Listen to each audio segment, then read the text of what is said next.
আপনি কি জানেন আমরা প্রতিনিয়ত যে মিষ্টি খাই তা ধীরে ধীরে আমাদের দাঁতের কি সর্বনাশটা ঘটাচ্ছে? চিনি শুধু আপনার ওজনই বাড়াচ্ছেন, আপনার দাঁতেরও ভয়াবহ ক্ষতি করছে। মুখের ভিতর স্বাভাবিকভাবে স্ট্রেপ্টোকাস মিউট্যান্স নামে এক ধরনের ব্যাকটেরিয়া থাকে। এই ব্যাকটেরিয়া যখন চিনির সন্ধান পায় তখন এই চিনিকে তারা ভেঙে অ্যাসিডে রূপান্তরিত করে। পরবর্তীতে এই অ্যাসিডই আমাদের দাঁতের উপরে যে আবরণ থাকে, আমাদের দাঁতকে রক্ষা করার যে এনামেল থাকে, এই এনামেলকে ক্ষয় করে দেয় এবং এটাই হচ্ছে ক্যাভিটি। দাঁতের জন্য উপকারী পিএইচ লেভেল হচ্ছে 6.5 থেকে 7 মধ্যে, কিন্তু যখন আমাদের মুখের মধ্যে চিনি আমরা নেই তখন এই মুখের যে পিএইচ লেভেল এটা চলে আসে 5.5 বা এর আরো নিচে। এতে কি হয়, আমাদের মুখটা অ্যাসিডিক হয়ে যায় এবং অ্যাসিডিক হওয়ার কারণে আমাদের দাঁতের ক্যালসিয়াম, ফসফরাস এই জিনিসগুলো ড্যামেজ হওয়া শুরু করে এবং গলতে শুরু করে। আমাদের মুখের যে স্যালাইভা বা লালা আছে, এই লালার কাজ হচ্ছে সবসময় আমাদের মুখের এনভায়রনমেন্টটা অর্থাৎ পিএইচ লেভেলটাকে একটা নিউট্রাল পজিশনে রাখা। কিন্তু বারবার চিনি যদি আমরা খেতেই থাকি,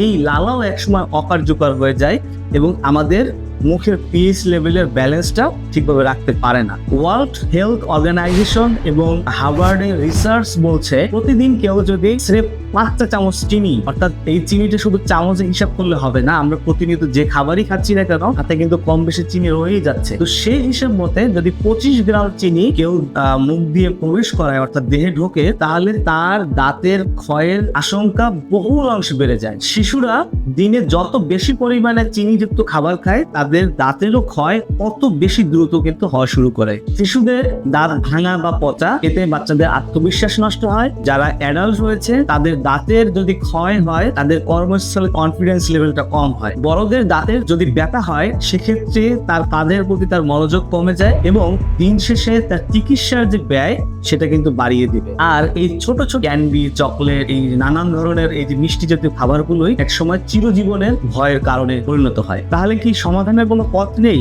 নিঃসন্দেহে সমাধানের পথ রয়েছে। কি করতে হবে? আমাদের প্রথমত চিনিযুক্ত খাবার একেবারেই কমিয়ে দিতে হবে। দ্বিতীয়ত, আমরা যখনই খাবার খাবো, খাবার খাওয়ার পরপরই পারলে ব্রাশ করব অথবা অন্তত পক্ষে কুচি করে মুখটাকে পরিষ্কার করে নেব। এবং শিশুদের ক্ষেত্রে অবশ্যই কেমিক্যাল মুক্ত, চিনি মুক্ত, বিশেষ করে চিনি মুক্ত একটা টুথপেস্ট আমাদেরকে বেছে নিতে হবে। এমন একটা টুথপেস্ট আমরা সিলেক্ট করব যে টুথপেস্ট আমাদের মুখকে সত্যিকার অর্থে রক্ষা করতে পারে এবং এতে কোনো ধরনের কেমিক্যাল বা চিনির যে ছোঁয়া এটা থাকবে না। বিশেষ করে বাচ্চাদের টুথপেস্টে কিন্তু প্রচুর পরিমাণে চিনি দেওয়া হয়। এই চিনি জাতীয় কোনো বিষয় যেন আমাদের টুথপেস্টে না থাকে, বিশেষ করে আমাদের সন্তানদের টুথপেস্টে না থাকে, এটা আমাদের খেয়ালই হতে হবে। মনে রাখবেন, মিষ্টির স্বাদ কয়েক সেকেন্ডের জন্য, কিন্তু দাঁতের বা মুখের এই যে কষ্ট এটা কিন্তু আজীবনের জন্য। তাই দাঁত বাঁচান, ভবিষ্যৎকে বাঁচান।